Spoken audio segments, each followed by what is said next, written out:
Warga lingkungan Sari Dewi, Banjar Tegasari, Kelurahan Tonja, dan Pasar Utara layak diacungi jempol. Sejak 7 bulan yang lalu, mereka membentuk bank sampah Sari Dewi yang beranggotakan 40 kepala keluarga. Tidak ada sampah terbuang di gang yang dihuni penduduk pendatang ini. Sampah non-ekonomis dimanfaatkan untuk pupuk kompos di kebun organik milik kelompok tersebut. Ketua Yayasan Banjar Tegasari, Igede Mantrayasa menjelaskan, pihaknya sengaja memilih lingkungan Sari Dewi sebagai pilot project program Zero Waste. Di sini kita mulai kembangkan program untuk Zero Waste ya. Karena sebenarnya Banjar Tegasari ini kan luas sekali dia. Kalau luas wilayahnya 1 km persegi. Jumlah warganya ini ada 1.248 KK. Jadi ketika kita mulai melakukan kegiatan ini, kita coba dulu meminimais gitu ya. Jadi saya ambil klaster 1 daerah urban. Jadi Sari Dewi inilah yang saya pakai untuk sebagai sampel daripada kegiatan urban farming dan zero waste. Nah, kami mulai sebenarnya awalnya sini dari kebun. Karena kalau bicara sampah, tidak bisa kita ngomongin dari sampah awalnya. Tetapi harus kita alihkan sedikit perhatian mereka ke hal lain yang nanti di sana juga ada tentang pengolahan sampah. Kita buat kebun dengan bapak-bapaknya, kita mulai, kemudian berikutnya baru kita mulai dengan ibu-ibunya dengan zero waste-nya. Nah, kenapa harus ada kebun, harus ada zero waste? Karena ternyata juga media tanam menjadi bahan yang sulit kita dapatkan ketika kita mulai berkebun. Nah, dari sampah organik inilah yang sebenarnya bisa kita manfaatkan untuk kebun seperti itu. Sebelum mendirikan bank sampah, terlebih dahulu dibuatkan kebun bersama sebagai penunjang kegiatan. Kebun organik itu menyasar bapak-bapak di lingkungan setempat. Barulah kemudian disasar ibu-ibunya untuk mendirikan bank sampah. Setelah dipilah, sampah bernilai ekonomis ditabung di bank sampah.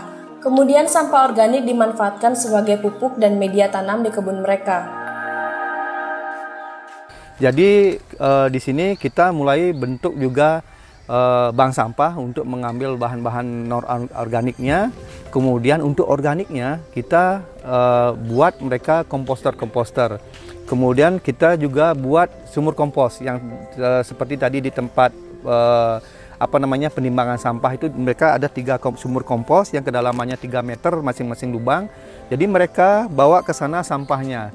Nah, kemudian yang satu lagi ketika itu penuh saya bawa ke rumah kompos. Jadi rumah kompos itu ada di kebun, di salah satu kebun berdaya yang kita miliki.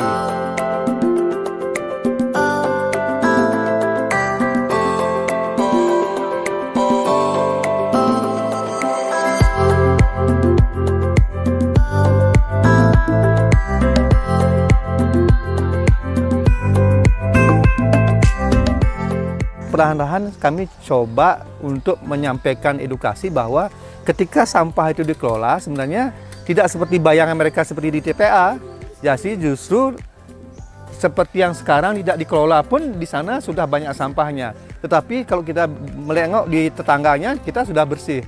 Nah, kalau ini bisa dikelola tentunya kita bisa manfaatkan karena berkaitan dengan kebun-kebun. Nah, ini kebun-kebun ini juga bukan hanya di klaster ini, tetapi mereka akan ada di rumah-rumah warga gitu.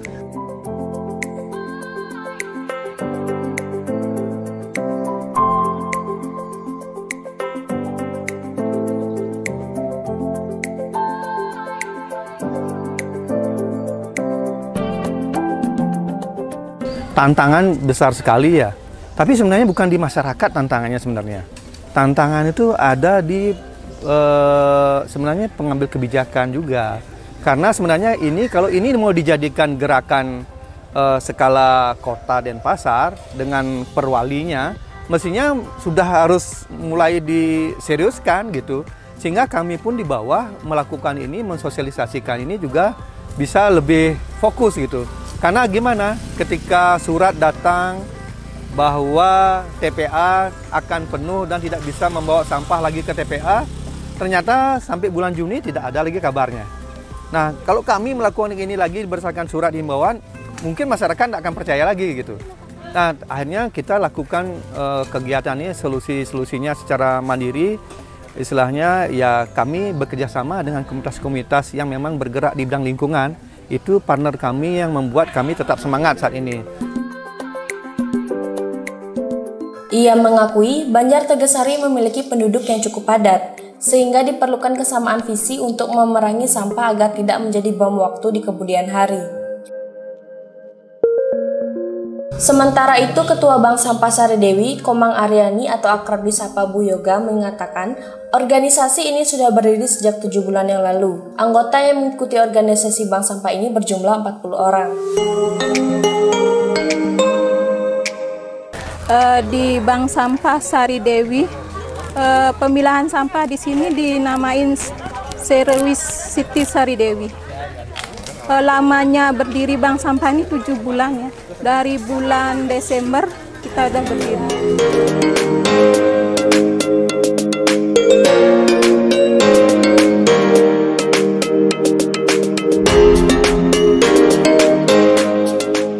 Kalau pemilahan sampah 68, kakak udah ikut pemilahan sampah, tapi kalau ikut bank sampahnya paling baru 40-an.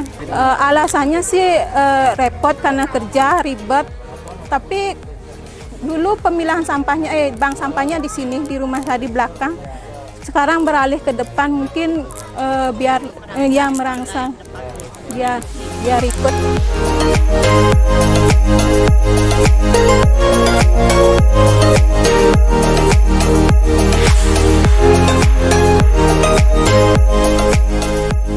Sebulannya itu diadakan 2 kali, 2 minggu sekali, kira-kira 350 kilo. Aryani berharap pemerintah mengetahui adanya bank sampah ini dan bisa memberi bantuan berupa tempat sampah. Selama ini mereka menggunakan karung bekas yang digantung di tembok depan rumah memberi kesan kumuh. Ya kalau gini sih biar pemerintahnya tahu di sini ada pemilahan sampah, biar ada sumbangan apa lah gitu, karena di sini pemilahan sampahnya masih pakai kampil. Tadi warga ada sih yang gini minta biar nggak pakai kampil, pakai tong gitu. Karena kalau pakai kampil tuh kayak dibilang gang pemulung gitu. Ya kurang bersih maksudnya.